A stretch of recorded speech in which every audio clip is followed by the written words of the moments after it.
السلام علیکم ملګرو. نن د سره د سعودي عرب د یو مسافر ویډیو شریک کومه او ډیره زیاته ناشنا ویډیو د ویډیو بر سره مکمل ګورئ، لیکن ډیره زیاته خندا پکې هم ده، عبرت پکې هم ده. نو ویډیو را سره مکمل وګورئ او ضرور شیر کړئ چې سعودي مسافر د کور ته راغی نو څه وشو، هغه خپله قصه ټوله بیانوي. نو ډیر زیات خلک وخندولو، ډیر زیات په ناشنا انداز کې هغه څه وکړه، خبره وکړه. وایي زه به چې کله کور ته رالم که نه د سعودي نه نو څه وشو، ما به یو سپری لګاوه او په دې لاره به تېرېدم، داسې سپری به مې لګاوه چې خلکو ته څه خوشبويي بدله. نو ټوله قصه به هغه په خپله وکړي چې د هغه له خولې نه واورئ نو سړی ډېر زیات به وخاندي.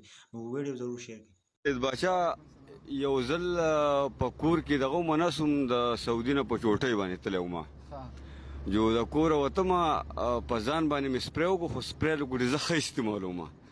زه چې په کومه کوڅه باندې ځم بیا د هغې نه هم خوشبويي خېږي، خو یمه ګورې غریب ډېر زیات غریبوالی مې دی.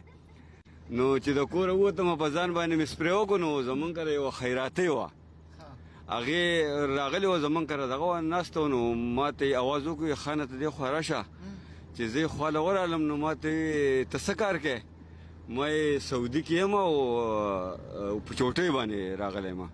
ما ته یې د خوشبویانې د نه ډېرې ځي ما ته یې ستا څو عمر په سعودي کې وشو؟ یاره ما یې 15-14 کاله خو به شوي. وی ته ستاسو دا څښا بلۍ وغیم